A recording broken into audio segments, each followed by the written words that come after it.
اپنے مفادات کے لیے ریاست کو بھی استعمال کرتے ہیں۔ یہ بیانیہ جس کا آغاز جو ہے نواز شریف صاحب نے کیا، اور اب وہ پوری قوم کے سامنے یہ چیزیں کھل کر آ گئی ہیں کہ اب یہ جماعت، اس کا کم از کم پاکستان کی سیاست میں اب کوئی مقام نہیں ہے۔ اور پوری دنیا نے یہ بھی دیکھا کہ ابھینندن کس طرح وہ گرتا ہے اور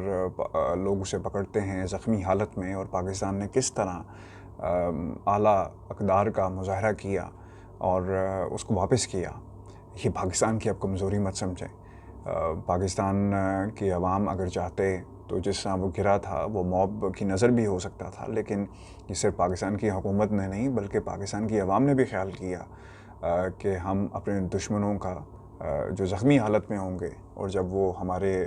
گھر کی طرف آنے کی کوشش کریں گے تو ہم اس کا منہ توڑ جواب دینے کی بھرپور صلاحیت رکھتے ہیں۔ ابھینندن کا جہاز گرا، پوری دنیا نے دیکھا، اس پر کسی قسم کی ایکسپلینیشن کی میں سمجھتا ہوں کسی بھی صحافی کو ضرورت نہیں ہے۔ ہاں، امپورٹنٹ چیز کیا ہے، آج میری کچھ انڈین جرنلسٹ سے بات ہوئی، وہ یہ کہتے ہیں کہ آپ کو دشمن کی کیا ضرورت ہے جب آپ کے اپنے گھر میں سیاستدان موجود ہیں جن کا ایک بیان جو ہے وہ کسی اسٹنگر میزائل سے کم نہیں ہوتا، اور اس کا استعمال کیا جاتا ہے بھارت کے اندر۔ صحافی ایک نیریٹو ڈیولپ کرتے ہیں، اس کے اوپر پروگرام کیے جاتے ہیں، اور پھر اس کو یہ بھی کہا جاتا ہے کہ انٹرنیشنل ہم پلیٹ فارمس پہ اس کو لے کر جائیں گے۔ تو آپ کو دشمن کی کیا ضرورت ہے؟ آپ کے پاس ایک ایسی جماعت موجود ہے جو بھرپور طریقے سے پاکستان کا دفاع نہیں کر رہی بلکہ دفاع کو کمزور کر رہی ہے۔ تو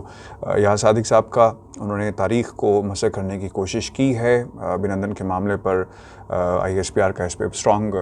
موقف بھی سامنے آیا، کیونکہ اس سے پاکستان کی پوزیشن کو کمزور کیا گیا ہے ان سیاستدانوں کے ہاتھوں، چونکہ یہ کوشش میں ہیں کہ کسی طرح کچھ لوگوں کو بچایا جا سکے۔ ویورز، بات یہاں پر ختم جو ہے وہ نہیں ہوئی، اور آپ کو یہ بھی بتائیں کہ اس وقت اینٹی فرانس پروٹیسٹ جو ہیں ممبئی میں چل رہے ہیں، اور مینوئل میکرون جو اقدامات اٹھائے گئے اور جو بیان دیا گیا فرانسیسی صدر کی طرف سے اس کے حوالے سے، اور اب بھارت کا یہ جو چہرہ ہے پوری دنیا کے سامنے کھل کر آ گیا ہے۔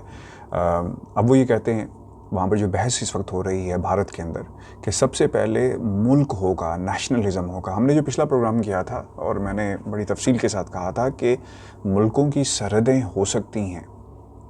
قوموں کی سرحدیں ہو سکتی ہیں، لیکن ایمان کی کوئی سرحد نہیں ہوتی، چاہے وہ انڈیا کے مسلمان ہوں، ایران کے مسلمان ہوں، سعودی عرب کے مسلمان ہوں،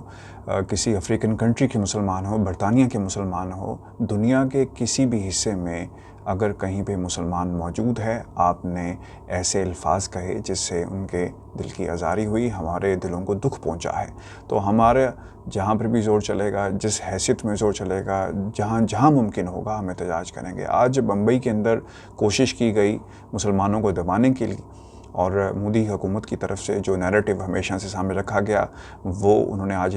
ثابت کیا ہے کہ ہندوستان صرف ہندوؤں کا ہے اور مسلمانوں کا نہیں ہے۔ تقسیم نظر آتی ہے، کس طرح مسلمانوں کو جو مسلمان کارڈ ہے استعمال کیا گیا ہے اپنی سیاست کو چمکانے کے لیے، اور آواز کو دبایا جا رہا ہے۔ یاد رکھیے گا، حرمت رسول پہ جان بھی قربان ہے، یہ نعرہ صرف نعرہ نہیں ہے بلکہ یہ عملی طور پہ مسلمان اس وقت کر کے دکھا رہے ہیں۔ ممبئی پولیس نے آج جو کچھ کیا وہاں پر اس کی جتنی بھی مذمت کی جائے کم ہے۔ ویورز، اب ہمیں فیصلہ یہ کرنا ہوگا، پاکستان کی سیاست میں ڈیسائسو مومنٹ ہے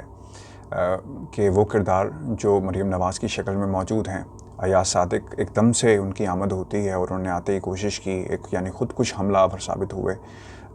کہ ہم نے ایسے کرداروں کو جو مریم اورنگزیب کی شکل میں موجود ہیں، ایسے کردار جو اس وقت نیب کی جو کیسز کا جن کو سامنا ہے، ایسے کردار جو ملک سے بھاگے ہوئے ہیں، بھگوڑے ہیں، کیا ہمیں ان کو پاکستان کے اندر یا پاکستان کی سیاست میں ان کا کوئی مقام ہے یا کوئی حساب رہ گیا ہے؟ اس پر پوری قوم کو فیصلہ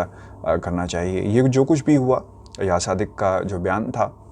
اور اس پر ان کی ایک جھوٹ پر مبنی ایکسپلینیشن جو ہے، اسے قوم کسی بھی صورت معاف نہیں کرے گی، تاریخ معاف نہیں کرے گی، چونکہ پاکستانی قوم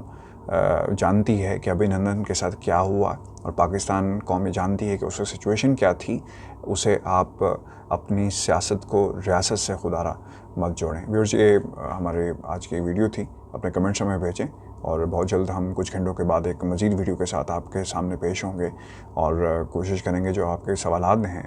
یہاں پر جو الیکشن کے حوالے سے اور پاکستان کی جو سیاست ہے اس وقت جو ہو رہے ہیں اس کو بھی ہم ایڈریس کریں اپنی اگلی ویڈیو میں۔ مجھے اجازت دیجیے، چینل کو سبسکرائب کرنا مت بھولیں۔ اللہ نے کے بعد